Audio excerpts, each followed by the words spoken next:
Alrighty, guys, welcome back to another episode of the Prep Coach podcast. So, very excited because we've got a very special guest that we're having a chat to today. Someone that I think all three of us have really been keen to have a chat to. And I know when we first decided to do this podcast, this person was someone that I definitely know that I wanted to have a chat to. So, he is, in my opinion, one of, if not he has the best classic physique in Australia at the moment. He recently took out the overall classic division in the IFBB in Victoria and narrowly, and I mean narrowly, just missed out on the overall at the Nationals. And again, in my biased opinion, was probably a little bit stiff, but he's a very humble man, a phenomenal ambassador for the sport, and someone that myself and both the Michaels, respect and think very highly of, and that is Matty Orchard. So, Matty, thanks for jumping on the podcast today, man. Damn, what an intro, man. You can just follow me around in life and just introduce me everywhere I go. That'd be great. No, I mean it, man. Like I said, we all obviously we're very passionate about bodybuilding, and even though we compete in the Natural Federation, we both, or all three of us, follow IFBB pretty closely, especially the classic division. But I think as well, being Victorian, there's probably a little bit of just bias to, we want to support fellow Victorians, and we all watched your prep and your journey that you just went through, very, very closely. And obviously to see the success that you had was just awesome. But before we get into the nuts and bolts of all that, man, I know that you're currently in Thailand, and I have to address the elephant in the room, which I think you're going to know where I'm going with this. Now, I believe you were potentially meant to fly out to Thailand a little bit earlier than was originally planned, but you had some issues with some passports. So can you enlighten us on what happened there? It was. I couldn't even go 2 minutes without this coming up. Look, it wasn't really some issues. It was just me being incompetent, if I'm being perfectly honest with you. So yeah, I'm a very happy-go-lucky man. I'm pretty chill when it comes to organizing things. I'm very, very lackluster, leave things to the last minute. And it almost always works out for me. And unfortunately, this time it didn't. So we were supposed to fly out Saturday. Mm-hmm. And my partner asked me at least 10 times if my passport was all sweet. And I was like, yeah, no problems. Anyway, I picked up my passport Friday morning to pack my bag and everything like that. And it actually expired last month. So, yeah. So what did you do? Like, what's that process like? Because I've heard it takes 3 months to get a new passport, or like. Yeah, is there no grace period or something, like if you were within like a month, it's like, fuck, just let it go? Or I thought that was going to be the case, and I was like, when I tell you I was on my hands and knees in the Australian passport office, I was literally on my hands and knees to get them to give me an extension or an emergency renewal or whatever. But yeah, so I basically picked it up, realized that it expired last month, and tore ass to the city because that's where like our passport office is. Yeah.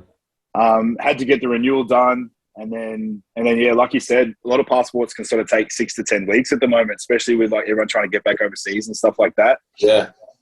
So they have a speedy, a fast track one. Rush it, yeah. Yeah. The problem with that is I just had to pay out the arsehole for it. But, no. What is it? It was like $500 or something, man. Was it? Is that? Yeah, just over. Yeah. Crazy, bro. So I paid for that, and then that's about 48 hours. So then. Good. No, I was pretty happy with it. And then it was actually faster than that. So they actually sent me an email maybe about 30 hours later saying it was all done and ready to be picked up, which was bittersweet. And then, so once I survived the phone call to my partner and told her what had happened. That was the next question, man. Obviously, she gave you ample opportunity. So she sounds like a very patient woman. Well, did she do the I told you so? She did the I told you so. let me tell you right now. And it's literally I was the butt of jokes, and I still am the butt of all jokes. And then obviously the main thing is you're there, man. You're there. We got there, yeah. So we had to obviously change the flights and accommodation and stuff like that. We were relatively lucky with the accommodation. Flights, not so much. I kind of had to pay a bit of a changeover fee for that, but we're here now, and that's all that matters. So that's it, man. That's good. Well, I can imagine. It wouldn't have been ideal, but having said that, once you get there, you have a big feed. I'm sure it's all forgotten, and you guys are going to have a good time. So, that's I told her I said, remember when you're a kid and you're looking forward to Christmas like really heavily, and then Christmas comes and it's kind of all gone, and like that anticipation's gone. I was like, yeah, now we get to like be excited for Christmas for another couple of days. You know what I mean? Yeah. The build up extends. Yeah, That's it. But yeah, No, that's good, man. All right, well, look, we'll jump into it. So, I guess I kind of wanted to start at just the beginning for you. Now, I know a lot of people will know, obviously, you used to compete with ICN, but I want to rewind the clock and go back a little bit further. So, firstly, like, where did your fitness/sporting background, where did it all start for you, man? Like, as a kid, I think I was doing a bit of research and I saw you used to play football, and I know you were a baller as well, but was football where it all sort of started for you? Yeah, definitely, man. Like, you know what it's like, Australian kid, well, especially in Victoria anyway. You know, I was a football in the winter and cricket in the summer kid for a while. And then fell in love with AFL, and I'm a very all or nothing person. I mean, that's probably pretty evident in the way that I go about my sort of bodybuilding and what have you. But, you know, I'm either all in or all out. So the second I picked up a football, my ultimate goal was to play at the top league. Was pretty successful there, and then eventually made a switch across, started playing basketball pretty heavily as well. And then it sort of came a point in time where I had to sort of pick between one or the other, and I was sort of reaching a pretty decent grade in both. And I couldn't really split the time up between the two. And like a lot of kids in Victoria, you sort of have to make that choice between football or basketball. And I found that was very common. Like the most people I spoke to, it was either one or the other. And then I just loved basketball more at the time. I mean, which is pretty weird being on 5'10", white. You know, it's no, I don't screen professional basketball athlete, but yeah, that was really successful. I ended up going over and playing in the US for a couple of years over there as well, which is pretty good time. Yeah, cool. And that's pretty much where I fell in love with sort of the bodybuilding side of it. You know, being over, I played on a scholarship over in the US for a couple of years, and their strength and conditioning sort of regime was pretty full on. And that's sort of where I fell in love with the whole strength and conditioning and the bodybuilding side of things. Yeah. There's the collegiate program over there is ridiculous. It's like you've got weights at this time, and then you've got a workout at this time. I was a basketball myself and was also looking at going down that path, so I know quite a bit about just how intense it is. But I think that seems to be quite prevalent in quite a lot of bodybuilders. It seems like, you know, at least the top tier ones, they were, you know, very heavily or talented in their sport, and then they sort of find the weights as a result of a byproduct of this is what you have to do to supplement your sport. And obviously for you, that was sort of where it all took off. And so that takes you through to what, like 21, 22, I'm guessing, when you came back? Oh, even older, man. Yeah. So I was a bit of a late bloomer a little bit. So I think I came back from the US when I was 23. And then played semi-pro basketball back here for sort of another 5 or 6 years.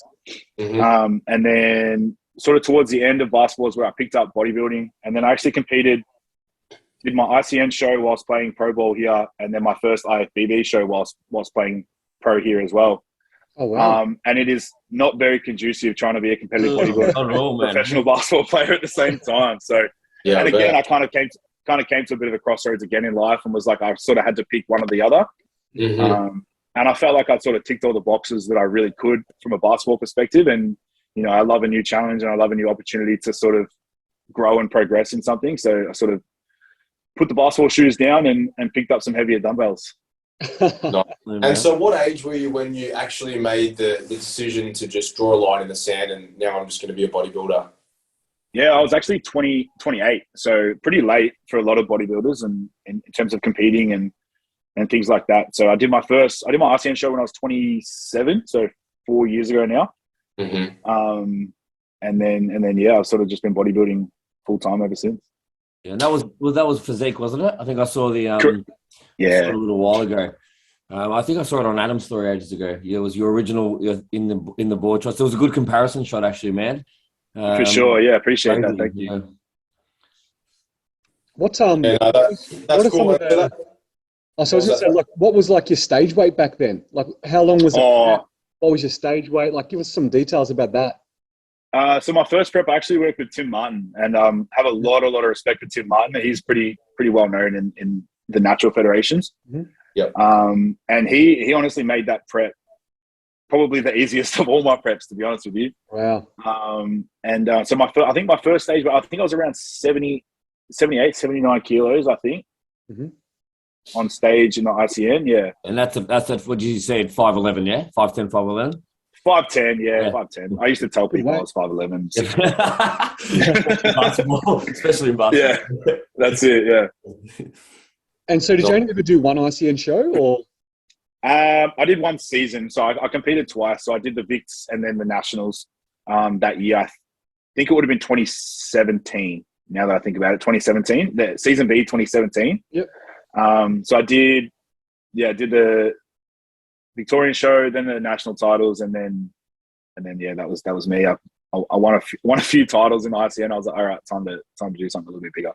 Oh. What did you like? Where did you place at the nationals for ICN? So I think because they changed the categories quite frequently. So I know I did. I won the novice national title, the intermediate national title, the over 75s. And then I think I placed second in the open. The open, right? Yeah, awesome. Yeah, that's awesome. Yeah, right. Yeah.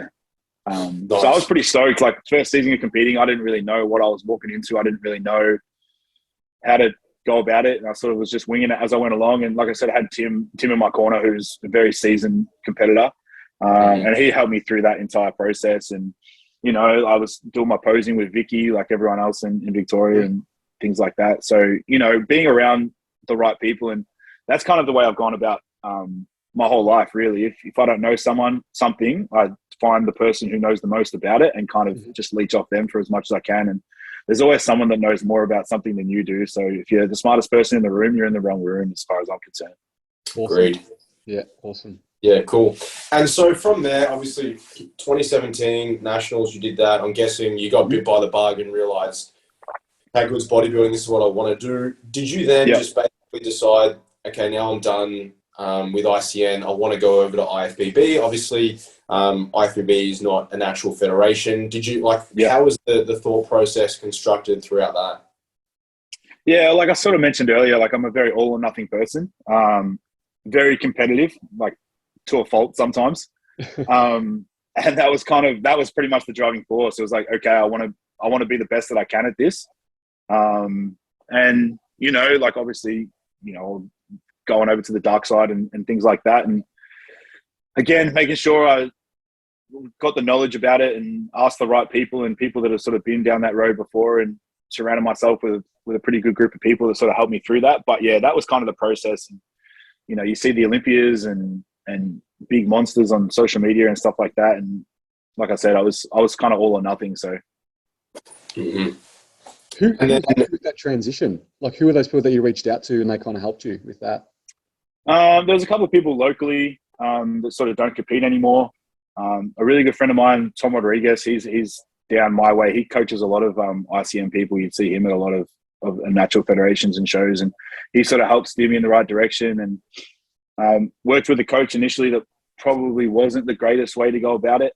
You know, the IFBB Pro tagline is something that's very appealing. Yeah. But yeah, and then ended up working my way. I have been working with Adam O'Mackey for a long period of time, and he's pretty polarizing in the industry. Yeah. But he sort of got me to where I am now. Yeah. Yeah, that's good. So 2017 ICN, 2018, did you compete with IFBB? Because I'm pretty sure you did you rolled over year on the year, didn't you, with your shows? Effectively, yeah. I'm not a big fan of doing back-to-back seasons, but back-to-back years definitely is something that I think it's important, well, from my perspective anyway, to keep that competitive sort of fire lit. So competing every second show or every year at least, sort of seeing where you're at, not letting yourself get too stagnant in a growth phase or a sort of a maintenance phase. And then, yeah, so I did, now you tested my memory a little bit. So I think I did season B 2018. And then I think I might have backed that up and did 18 months off, and then did the Arnold's 2020. Yeah. COVID. Yeah, that was the COVID year. Yeah, I did the last show right before we went into lockdown. Yeah. That was the one that Tony Doherty put it on in a warehouse in some random industrial estate. Yeah. So I did that, and then And then, yeah, now my recent show just now. Yeah. So it's like, it's obviously like one of the things, man, it's pretty consistent. It's like, if you look at your footy, your basketball now, this is, you're pretty much willing to take it to like the extent that you can within the sport. And that's, a testament to you and your work ethic and stuff. Is that the plan with bodybuilding? Is this like, I'm going to take this as far as I can? And is the end goal, to pro card and then start winning some pro shows overseas? Yeah, look, I try and be pretty realistic about the whole situation. I'm not the type of person to go on social media and, hashtag road to the Olympia, you know what I mean? But like you see so many people on social media, but for me, it's just about, reaching my potential. And if I feel like I get to a point in time where, I'm getting a little bit older, I've got a 3-year-old daughter. So that's something that I keep in mind, like pretty adamantly. Trying to reach my potential, I suppose. So I'd be lying if I said that the ultimate goal wasn't to turn pro and compete overseas and test myself in those waters. Until such time as my body tells me no, or other things become more important. Yep. Yeah, awesome. And so if we now jump into your last, obviously, season, I mean, from start, firstly being out of COVID obviously helped, but it seemed like all of the ducks were in a line. Like, it was a really smooth prep. Again, I watched your whole process pretty religiously. The difference that you made size-wise, in comparison was ridiculous. And I think there's a photo, actually, I think it might have been from when you were in the thick of home training in COVID, and you were basically the same body weight as you were with a shot to the right, and you looked like about 5 or 6 kilos bigger, and you were about probably 5 or 6 kilos leaner as well. Yeah. So did to get everything organized and ready for that prep, did you just have like a monstrous 6-12 months during lockdown where all you did was literally just eat, sleep, train? That's pretty much it, man. I'm pretty relentless when it comes to that kind of stuff in terms of my consistency and how meticulous I am with going about my off season. That was pretty much it, man. And that time during COVID, obviously, like, we didn't have a whole lot to do. So, I was pretty fortunate. I had a pretty decent home gym set up, and I had some pretty good access to some private facilities as well, which I'm very, very thankful for. So, yeah, nothing really changed for me over COVID. I was just able to train and eat and try to pose without running out of gas. But yeah. Kind of a blessing in disguise, hey, when you think about it, that COVID allowed you to have that off season, that extended time off. Yeah, it kind of removed all the indecision, I suppose, because you guys know what it's like. It's like, should I do this season? Should I grow a little bit more? Should I, I was actually preparing for season B last year, and then the show got canned 8 weeks out. So, and again, like, I was pretty shattered at that point in time because I felt like I was in a pretty decent spot. But again, another little blessing in disguise, I was able to sort of bridge that gap a little bit because I was sort of 8 weeks out. I was in like the prime sort of body composition to try and add a little bit more tissue without sort of blowing out a little bit more. And then that put me in like a perfect position to start prep in a much better position for season A this year. Mm-hmm.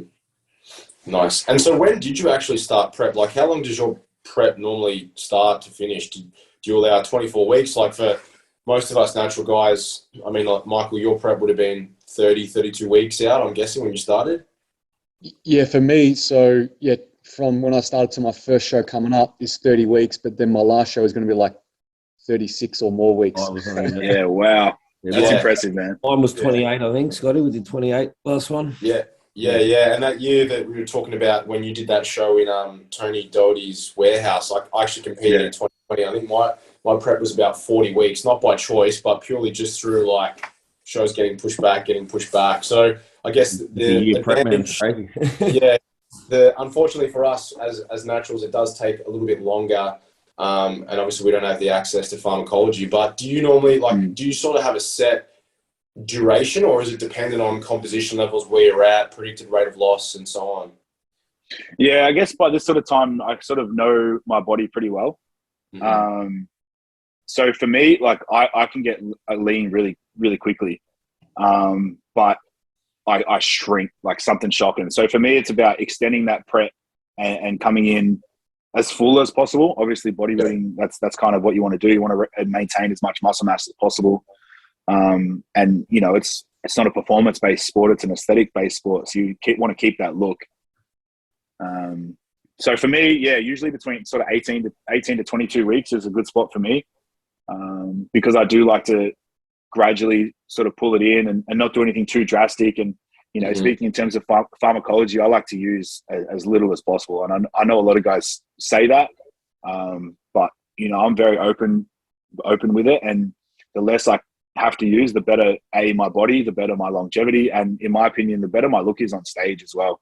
And I think, look, that's also one of the things I think Adam's renowned for is, you know, using as little as possible. I worked with Adam for a while, got a lot of respect for Adam, and I learned a lot off Adam myself, in terms of even some of the tools that I use these days to coach. And I think that's one of the things that he's very open with as well is, you know, about levels of dosages and things like that. So it wouldn't surprise anyone that that's the case, knowing that there's still going to be cockheads out there and haters who are going to say, and I think, man, I saw a post you did like a couple of months ago about a comment people make to you all the time about, you know, wishing they had your genetics. When in reality, it's like, man, it's not Matt's genetics you want; it's his fucking work ethic, right? Like, So yeah, there's no surprises about, you know, the using as little as possible, knowing obviously yourself, your work ethic, and also Adam as your coach. So for sure, I appreciate that. Yeah. I think that's like, even just hearing that, I don't know. I mean, I've heard a lot of IFBB guys talk about their preps, and they're normally in the realms of like 14, you know, sort of 16 weeks. Yeah. And I think that's obviously, you know, when we speak about the aid of pharmacology, as you just said, probably just relying on that more than just doing the hard work and actually having to just diet the fat off rather than just, you know, using drugs. So I think that any young person that's watching this, the reason why, and one of the main reasons I have so much respect for you, Matty, is because the way that you go about it, and you're not just thinking about, I want to get as jacked as I can, as fast as I can. You're willing to do your Ks and to bide your time. You didn't just wake up one day and then you start blasting gear for 6 months and all of a sudden you're 110 kilos and you're this mammoth. It's taken time, and it's, you know, 5,000 meals never ever miss, and it's all of the workouts that are banked religiously. It's those constant deposits to the Physique account that allow you, when you get up there and everyone sees the end product, but what they don't see is the last 3 years of just being relentless in your pursuit to be better every single day. And that's literally it. It's funny you should say that. I'm still tracking my fitness pal whilst I'm over here because I'm ridiculous and that kind of shit. I was going to ask you that, man. I wanted to know what you were going to do. I mean, it's a good place to be. You can get chicken and rice in about 1,000 different ways. So it's a bodybuilder heaven, to be honest with you. Yeah. But yeah, I just ticked over 1,000 days on my fitness pal, you know, like in a row. And I think you guys have been around bodybuilding stages a long time. You can tell the difference between guys that have gotten their physique to where they are sort of the right way and maybe not so much the right way as well. And I think it's a different look. It's a cleaner look, especially once you start talking about an enhanced route. When you see a guy get up on stage and you can quite clearly tell that he's probably gone about it not the most efficient and healthy way. And that's something that I sort of pride myself on as well, is having really clean lines, a really clean look, a nice shape. And I mean, nothing tops coming in peeled inside out, in my opinion. Like, condition will always be king. And I think, you know, trying to get all the water off the body is pretty difficult when you're pumping in thousands of milligrams worth of stuff. You know what I mean? Absolutely. Do you, not to go into it too much, but do you see, like, at the shows now, I mean, everyone sort of hears about horror stories, and I guess there probably is a lot more heightened awareness now with, you know, some of the top guys that have, you know, unfortunately passed away. And it's almost like taboo where there's a lot of people that don't talk about just how big the drugs are. But is there still, because I'm probably a little bit naive in that sense, we live in our separate paddock where we're not as exposed to that sort of life.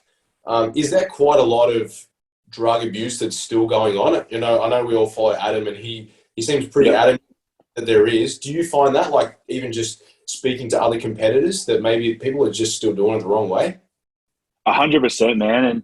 And the problem is that a lot of people just don't know any different. And I think that's the most frustrating part, is that I'm so thankful that there's people out here talking about it now, and education is the key, purely because, you know, guys just go off what they heard off a forum from 15 years ago and things like that. And that's the thing that frustrates me now, is I'll have open conversations with current pros, current amateurs, guys that are down that enhanced route. And, you know, everyone who's using loves to talk about it, man. Let me be honest with you. And, you know, numbers come up, and I'll tell them and they'll flat out tell me I'm lying to my own face. You know what I mean? Like there's no way you can look like that and take that. And it's like, okay, cool. No worries. Yeah. See you later. Don't worry about it. Yeah. Right. Yeah. That's crazy. Do you think, is it more prevalent in the bodybuilding, like in the open classes? Because even when you look on stage, like I feel like, and this is not to discredit any of the IFBB bodybuilders, the amateurs, but I feel like the level of conditioning, like I compared the opens to say the classic, like you, Jordan and Callum, the level of conditioning was just like, it was razor sharp, man. It was like Olympia standard conditioning versus some of the other bodybuilding guys. You can just tell that maybe they haven't dieted as hard. And again, I'm just looking in from outside, but it looks like maybe there's more reliance on pharmacology. And I would love to touch on what you just said. Like guys like Jordan and Callum, the absolute most respect for them two especially. Chopping it up with those guys backstage and seeing how peeled they were. But when it comes to those open guys, I think they chase the size a little bit too much, in my opinion. Us classic guys, obviously, having a weight that we need to sort of weight cap that we need to make. And especially Callum, myself, and Jordan as well, we're three of the more taller guys. So having a higher weight cap can be beneficial, but I think those open guys just chase weight so much, chase size. They just want to be the biggest on stage where, like I said earlier, like in my opinion, condition is king. If I'm 5 kilos lighter than a guy, but you can tell that, I'm inside out and my glutes look like croissants and, you can play a guitar string on my hamstring, like that's where I want to be. Yeah. What is your weight cap and where you're at? Where are you currently at? What was your last stage? 93. So 178 centimeters is my IFBB official height check, and that puts me at 93 kilos. So that's pretty light for me specifically. I'm currently walking around about 12 kilos heavier than that right now. But yeah, got to do what you got to do, I suppose. What was your last stage weight? I weighed in at 92.4, I think. Okay. So pretty close to. And then by the time I carved up and what have you, I was probably above 93 kilos, to be honest with you.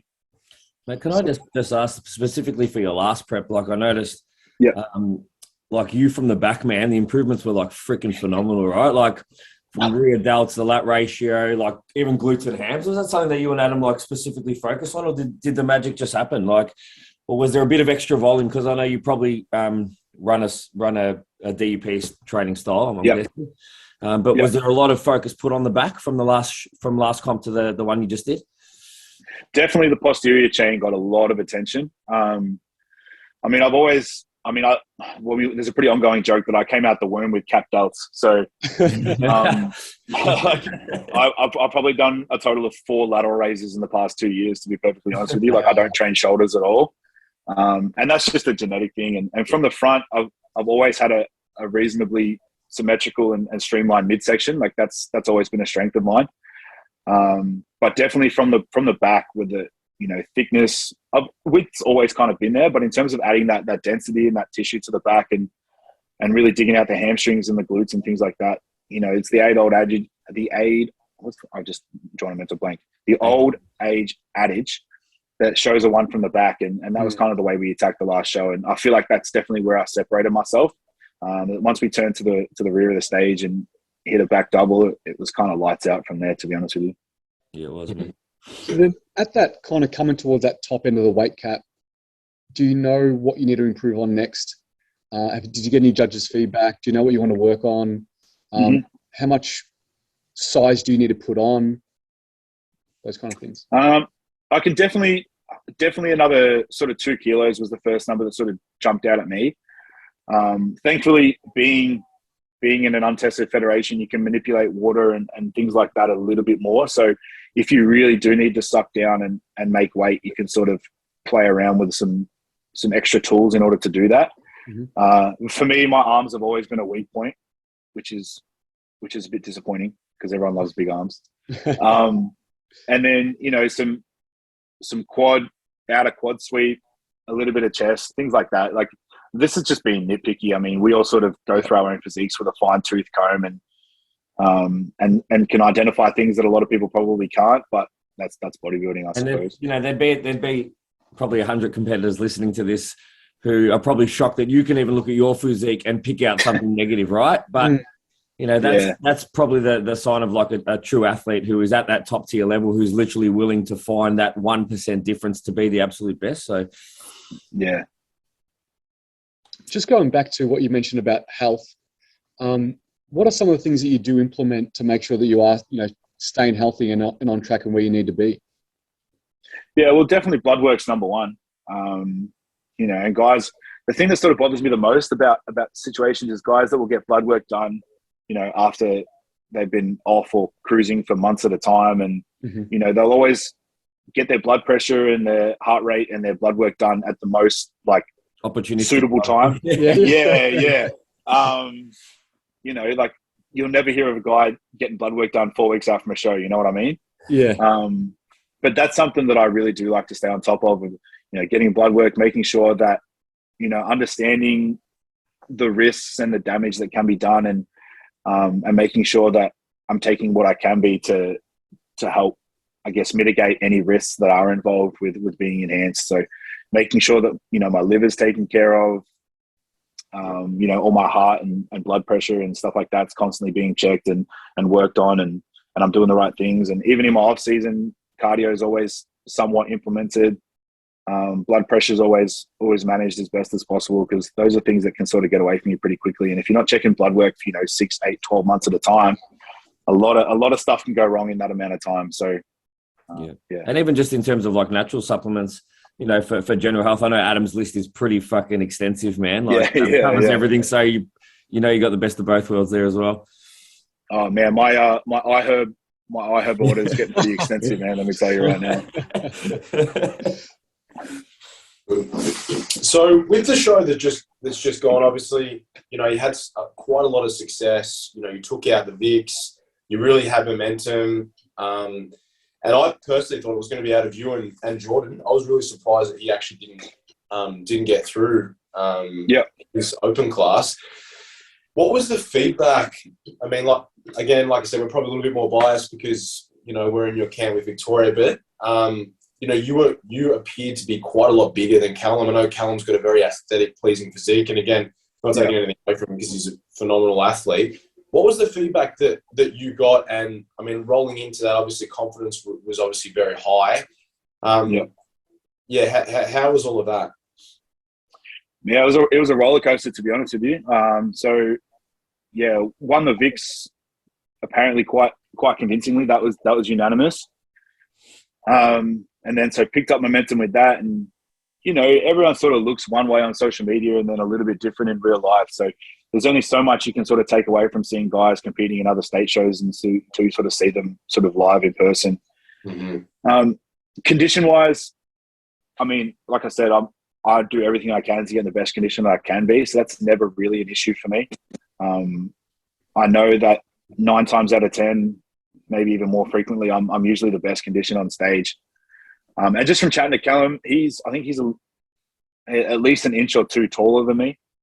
And I was actually heavier than him on the national stage.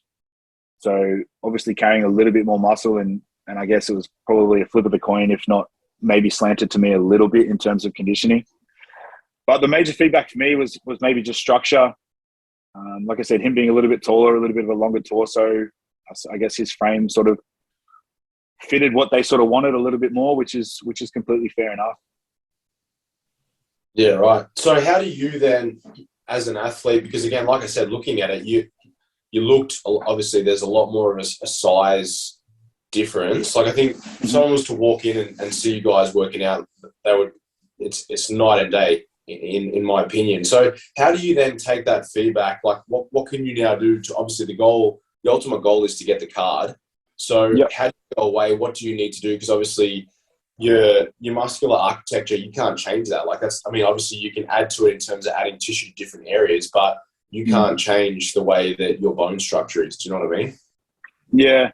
Look, man, you can only compete against who you're on stage next to, right? So, I actually had a really good chat with Tony Doherty just before I left here. I was training down there in his gym, and he always loves a chat. So was happy to sort of shoot the shit with him, and he sort of said the same thing. It's like you can do everything right, and sometimes there's just someone on the day that the judges might like better than you, and that's what bodybuilding is. It's a subjective sport, and you know, you hear a lot of people getting upset about judges' opinions and decisions and things like that, and you can't control that kind of stuff. How do you get involved in a subjective sport and then be upset because one judge likes someone else more than they like you? Yeah. We can only present what we can present. I was very, very happy with the package that I put on stage. The support that I had, and you know, even the camaraderie backstage, it was all top tier. And a lot of the feedback, it is hard being a competitor and missing out, you know, by literally the barest of margins. But you kind of got to take it all on your stride and not let it get you down too much. For sure. And so has that just fueled the drive now? And this is something that I got 2 questions people ask that. When are you jumping on stage again next? Yeah. Well, the goal was season A next year. But I don't know if I can really leak this on your podcast. Maybe I will. But let's just say season B this year is not completely out of the question. Wow. Okay. That is elite. Yeah. That is elite. Exclusive. We will all be at that show, that's for sure. Well, so like I said, I had a good chat with Tony Doherty just before I came here. And he in no uncertain terms suggested that I do season B and made some really good points in me doing that. For me, it's about understanding where my body's at from a health standpoint, from a body composition standpoint. I mean, I'm definitely not blown out in any way, shape, or form. So yeah, that's a decision I'm gonna have to make pretty soon, I think. That's what I was going to say, because when is the IFBB show? Is that early October or is it September? The 2nd. Yes. So Victorian titles is 12 weeks, and then nationals is 15 weeks. And I think I saw a video of you jumping in the pool just a day or 2 ago, and I think I still saw a pretty shredded midsection. So when you say it's not out of the realm, can I just ask, is that a decision you think you would make, obviously you and your partner, or would that be you and Adam? No, that's definitely me and my partner is probably the most important part. Yeah. I mean, that last prep I did, she was more important to me than probably any other facet, to be perfectly honest with you. Yep. And as a competitor, you guys all know that, you know, it's not just you that goes through it. It's your circle, it's your people around you that support you and get you from where you were to where you want to be as much as anything else. So it was definitely something that I spoke to her about, and sort of, it probably wasn't the perfect timing after I fucked up the passports to be like, hey, do you reckon I can prep again? Pick your time, bro. I should have got a couple of cocktails in Thailand before I put the question or something like that. But she's my biggest supporter, man. And it honestly humbles me to even think about it, that, you know, she rides with me through everything, and she's never competed before, but we're actually going to prep her for season A next year. Amazing. Awesome. She's gotten the bug. She saw me go through it, and you know, she trains like a bodybuilder now. She's actually keeping me on my toes. The way that she's growing at the moment, I'm gonna have to step my game up. I think she's putting the wood to me. It's exciting, man. That was actually something I wanted to chat about. You know, obviously going through a prep, it is very self-centered. It's a little bit selfish, and not only you're sacrificing, but the people around you are sacrificing too on your behalf. So, you know, what does it really mean to you to have the right people around you that are obviously going to support your success, compared to maybe ones that are always going to question what you're doing and maybe not really encourage you? And, you know, how do you kind of handle those situations? Because so common, like some people don't have partners that are supportive, or, you know, maybe aren't interested, or try to sabotage by like eating stuff in front of them or whatever. You know, how important to you to have obviously a supporting partner, but a supporting network around you? It's probably not as important for me as other people. I'm a very, very independent, very self-driven. You know, I've had very contrasting preps before where, you know, I haven't had quite the support that I've had in my most recent prep. And in those sort of situations, I'm able to sort of put the blinders on and sort of just go into my own little box for a little bit and get done what needs to be done. But that definitely doesn't take away from the fact that when you've got that crew around you and that support network and the circle that's supporting and uplifting, and, you know, I've got mates of mine that are coming to do cardio with me just to get me through it. you know, my partner's getting up at 6 a.m. to make sure I, you know, get my meals done and get my meals in and do my cardio. And she's been in the gym with me at 10 o'clock at night, you know, watching me pose after a session when I've eaten nothing all day. And I'll go through a round of posing and I'll be like, oh, all right, like, let's go home. She's like, no, like, get the fuck back up there. Like, get through your quarter turns, show me your back double, make sure you're squeezing this right, make sure you're doing this. And yeah, that's night and day difference. When you've got that sort of support and that sort of understanding, I think is the biggest thing. Is you've probably prepped before and you've had people that will support but don't quite understand the process, or what it sort of takes and what you've sort of got to go through. But at the end of the day, we love what we do. So yeah. And I want to ask you, how much of your drive comes from, you know, setting a really good example for your daughter? Oh, night and day. You know, it's really hard to sort of explain to people that aren't in that situation. You know, and you can't even explain it, and people try to explain it to you, and you can't understand the concept of having something that you've created in your life look up to you. And it works both ways. You know, when you're in prep and you're having a terrible day and, you know, things aren't working and nothing's going the way you want it to go, and you come home from work or training or whatever the case may be, and all my daughter wants to do is show me this car that she stole from daycare or some shit like that. You know what I mean? Like, and all she wants to do is play and run around and do this. And it's pretty crazy how, you know, a lot of things in life can just dissipate once you're just sitting there with your daughter and all she wants to do is eat raisin bread and watch Cocomelon or some shit like that. What's a day in the life during prep? You know, like what's a standard day for you? Kind of, you know, meal timing, what time you normally train, what time you get up. Like, what is your schedule and routine?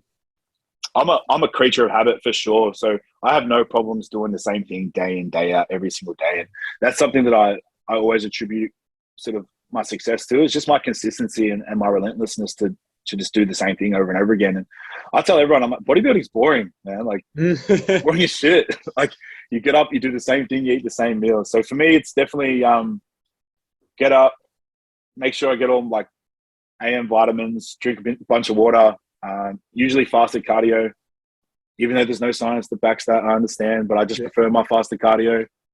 Oh, here she is right now. Hey, got too hot. Okay. So yeah, fasted cardio. And then depending on where I'm at in prep and depending how much food I'm getting in, I actually like to do a bit of a fast. Sort of usually won't eat my first meal till maybe like 10:30, 11 o'clock. I usually train later in the afternoon after work. So sort of making sure that my food is primary around training. Yeah, that's pretty much it. So I currently at the moment, I'm managing a nutrition warehouse. So that's basically me 9 till 5:30. Get up, or AM cardio, work most of the day, sort of get at least 2 or 3 meals in before I train. Then train straight after work, cardio after training, posing after cardio, and then 2 meals before I go to bed. Yeah. Which nutrition warehouse, man? Just on a side note, just for anyone who wants to go and pester Victoria's best classic physique guy, he'll be at nutrition warehouse where? Impacking them, so all the way down in the southeast, man. I train at Derby, which is actually literally next door to the supplement store, which is yeah. Well, ducks in a row. That's good. And I probably live about 5 minutes around the corner as well. So everything's just in one little bubble for me, which is perfect come prep time because everything's just sort of exactly where I need it to be. Yeah, I always drill it home to clients. Like, routine schedule is so important. You're having that locked in so that you can operate optimally, right? Not only that, and also too is it just takes the thought out of the day. If you just continue to repeat and you're consistent, it takes the thought out of it. You know what you're going to do. You know when you're going to get up. You know when you're going to eat. You know when you're going to train. You know what you're going to eat. You know what you're going to train. And that's how you just get that like super solid foundation, that consistency to be successful and spend the time and energy on obviously training hard and all those things, but also spending time and energy on your daughter and your partner and things like that, where they require your energy too. Yeah, definitely. I think, if you can go on sort of autopilot mode, I guess, for a lot of the day and do what needs to be done, then you can sort of put a bit more attention, a bit more focus in the things that you want to do. So, if I'm setting my routine and everything's going normally, then I know when I get into the gym, whatever sort of mental capacity I've got left, I can switch that on.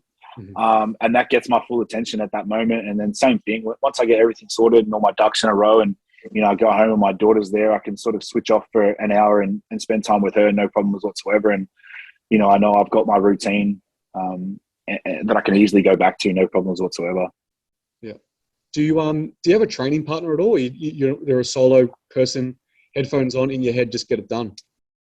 I like to take the best of both worlds a little bit. I've got a pretty consistent training partner at the moment. I train with my partner quite a fair bit actually, and she's sort of, starting to learn how to train properly. I always tell her she didn't really train properly back in the days. So she's sort of come along in leaps and bounds, and she gets a lot out of it when she trains with me, and I get a lot out of it when I train with her. And then good friend of mine, Dean, I train with him quite frequently. He's looking to compete his first show in season A next year as well, and we sort of push each other quite a bit. Another good friend of mine, Lucas, Mitch, I've trained with my best mate Mitch for sort of 10, 15 years. But I definitely don't mind those sessions where I just put the headphones on and don't think about anything else and just sort of go about my own business. Yeah. And, like, obviously classic is a kind of a newer division, we can call it that, one of the newer ones. What was the decision to go into that? And, like, is there any people that you kind of looked up to in the industry that made you want to, be like them in a sense, or maybe even eventually compete against them? Is there anyone that you're like, oh, I would love to step on stage next to them? I don't know if the mustache is a pretty big giveaway or not. I was going to say, man, I think other than having a C-bum tattoo, I think it's like... Look, I mean, what classic? I'm not naive enough to think that, my structure and my sort of shape doesn't fit the category pretty well. I've always had broad shoulders, tight waist, things like that. Midsection's always been really nice. Obviously I started competing in physique, so in the board shorts, that was kind of where I started. But the end goal for me was always classic. I don't know why. The idea of posing and the classic flow and the lines and the symmetry and the conditioning, that just always appealed to me so much. Was there any like old school bodybuilders that you looked up to? Yeah, I mean all the sort of normal ones. I was actually a really big Phil Heath fan. Oh yeah. I know he was pretty polarizing, but I love Phil Heath. All those classic shapes like Flex Wheeler, guys like that, guys that were just bubbly and round and tight and peeled. That just loved all of it. Yeah. And then from a posing perspective, did you have a posing coach? Who did you learn it from? Is it kind of self-taught? It's very much self-taught. I take a little bit from different areas. Terence Ruffin's a classic guy that, poses insanely. He's phenomenal. Yeah, and I feel like my physique's probably a little bit closer to Terence than it probably is to Chris's. Yep. Being a little bit shorter, a little bit more compact, still able to vacuum and hit some real nice flowy poses, I think.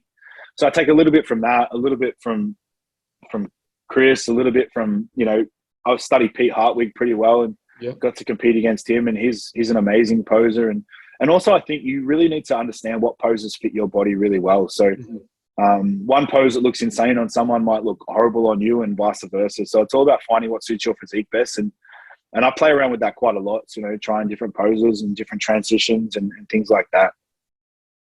Yeah. You touched on vacuums. How do you normally train for them, and how important do you think it is to have a good vacuum in classic?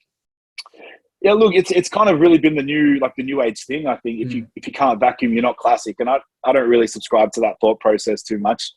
Yeah. Can it be beneficial? Absolutely. For me, it's just something else that you can show. Yeah. And I think that's what bodybuilding is. It's all an illusion. It's all about how can you make your body look more impressive than the person standing next to you.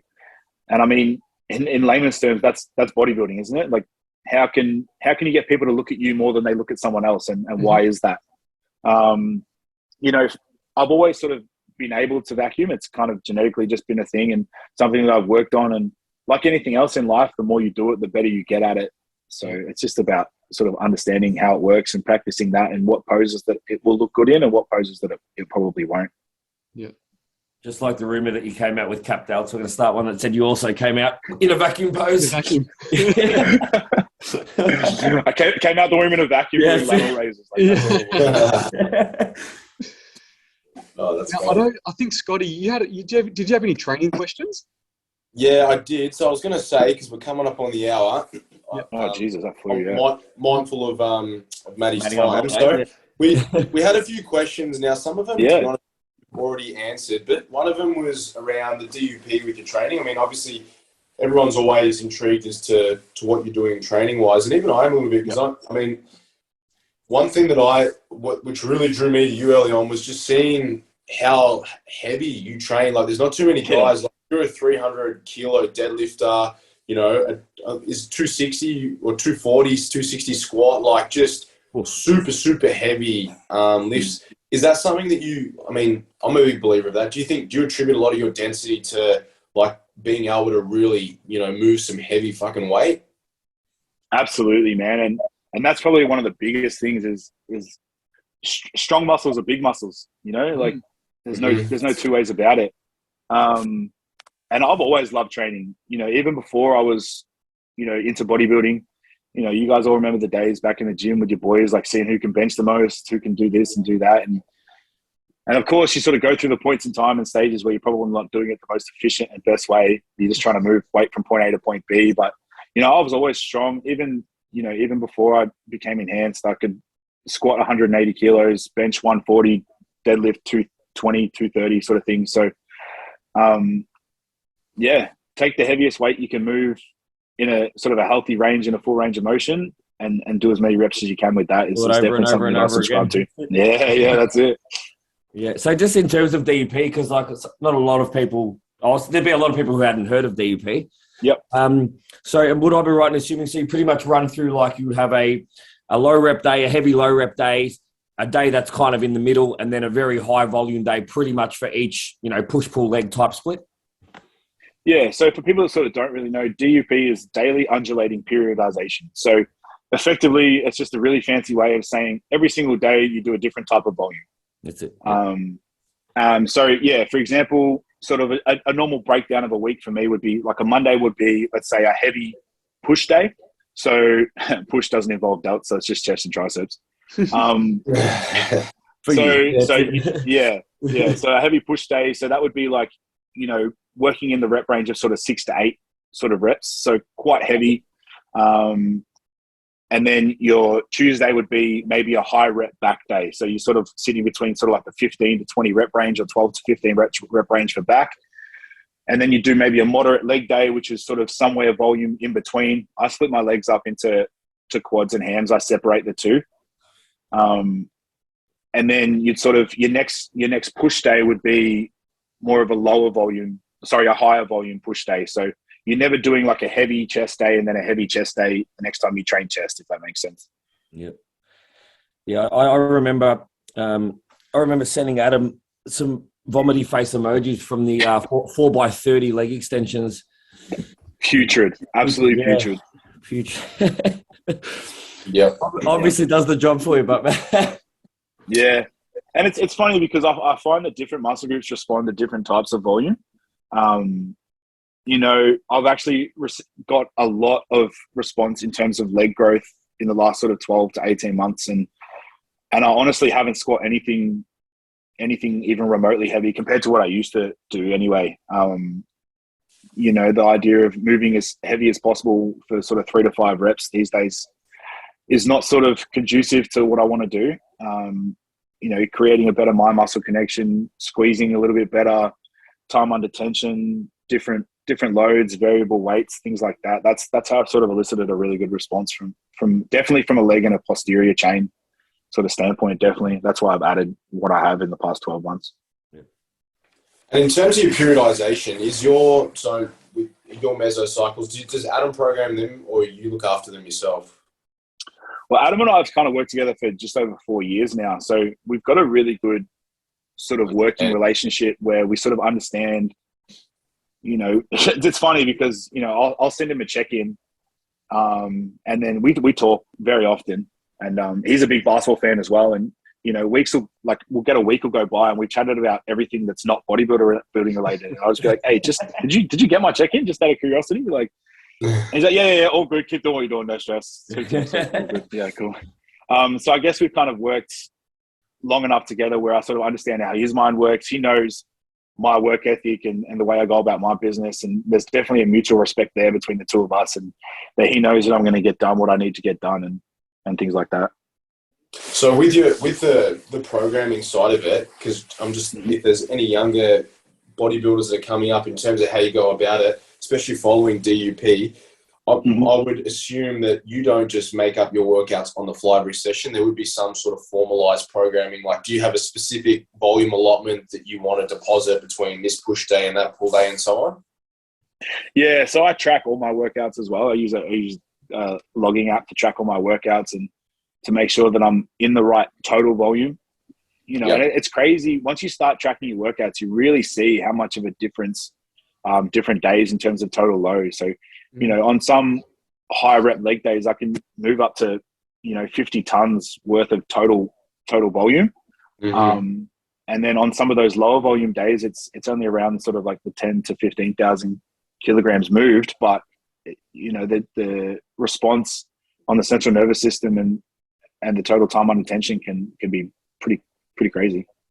Yeah, man. Yeah, for sure. And that's something I think for a lot of younger people that don't factor in the fatigue to stimulus ratio and understand there's always going to be some recoil. And it's, as much as there is a place to go to failure sometimes on certain movements, doing it day in, day out isn't necessarily what's going to elicit you the best result. Because if you just do 40 working sets of legs on Monday, the likelihood is that you're not going to be able to hit your legs for like 10 fucking days. So you lose that recovery window, and then essentially you're losing out on time where you could potentially be growing. So what does your split currently look like? Like, are you 3 on, 1 off, or?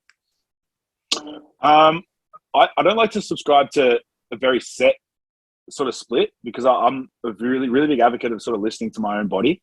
I do prefer the 3 on, 1 off, but, you know, I've had times where, you know, I'll do two days in a row and I'm like, oh, okay, my body definitely needs a rest today.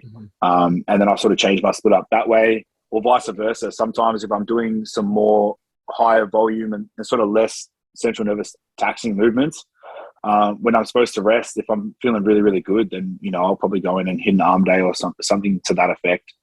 But definitely it's kind of like it's a variation of a push-pull legs.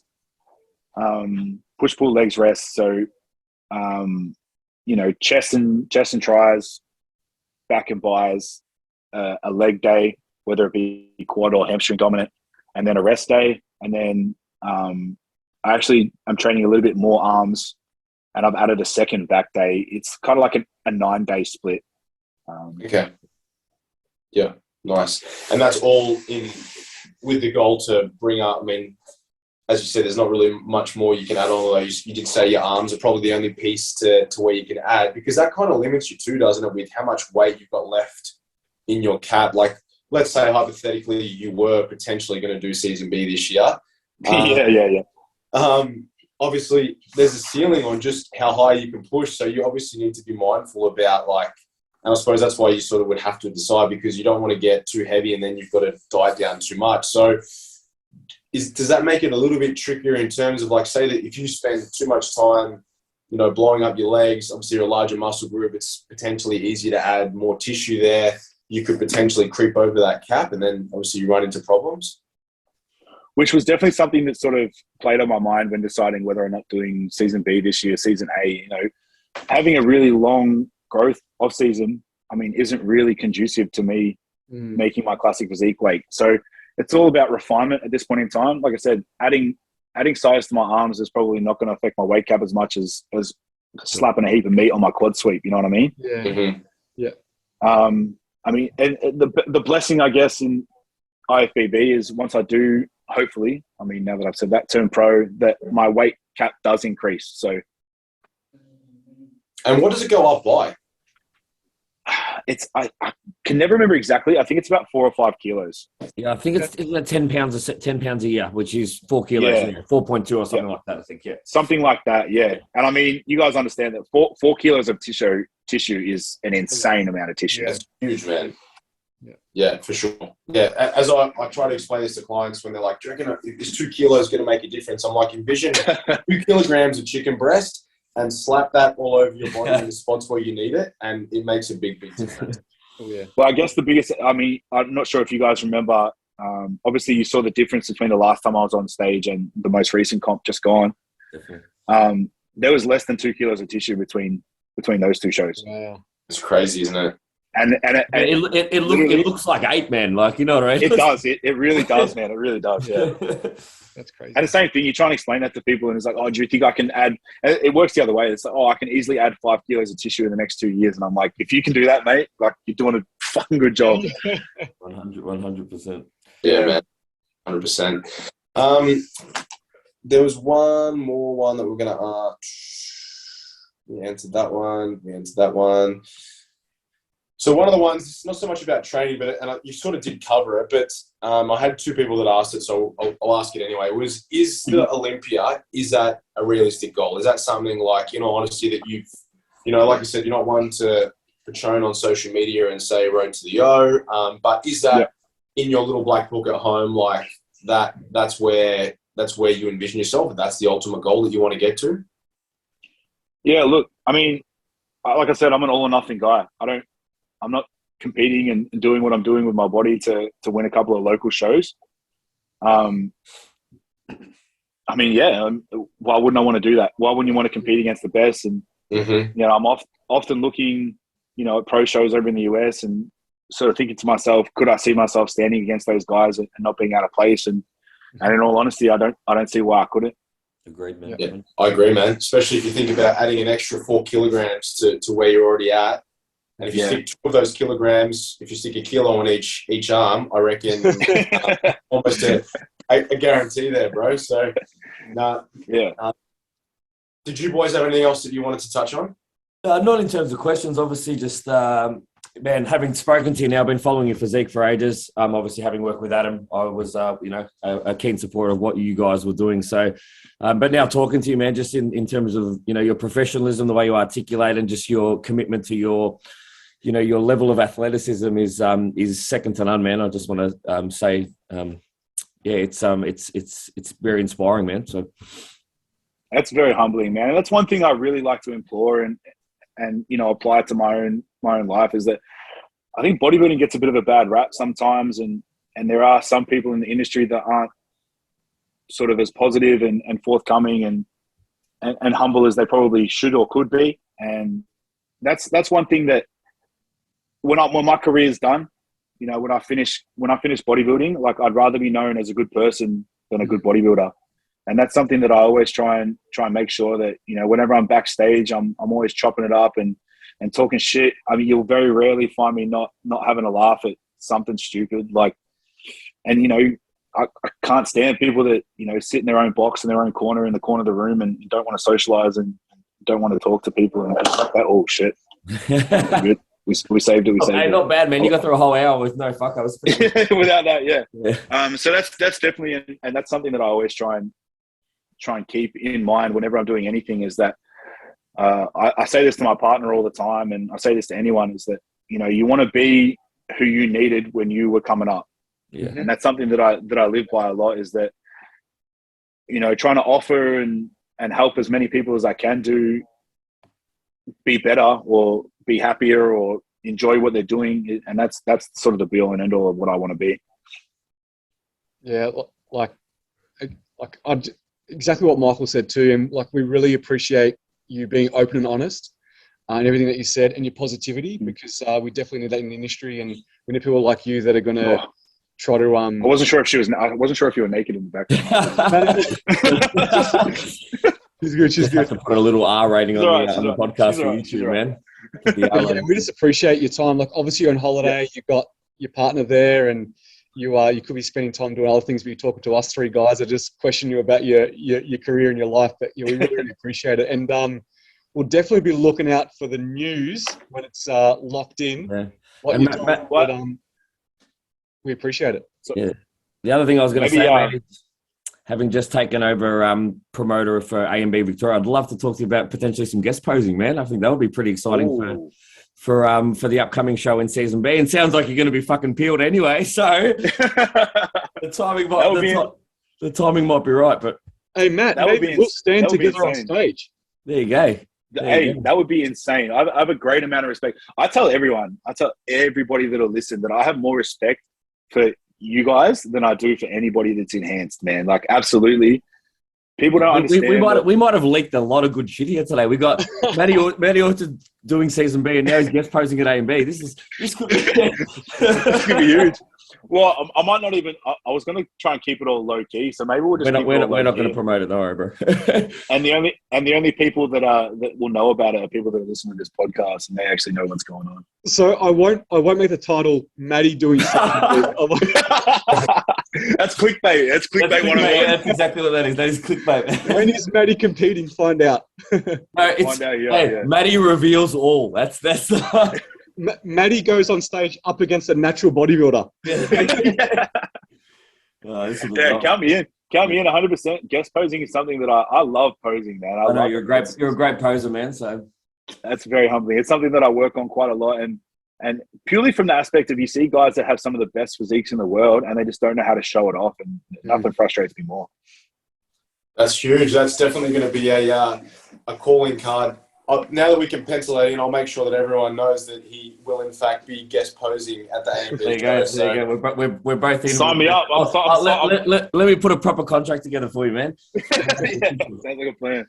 Yeah, that's huge. No, but as we said, Matty, on a serious note, man, we really appreciate your time, especially taking the time while you're on holiday with your partner. Yeah. I know how busy you are back home, and obviously how busy you're going to be in the weeks to come. And obviously, it goes without saying you've got 3 people who are always in your corner, but our level of excitement definitely goes up a notch knowing that you're going to be pushing for season B.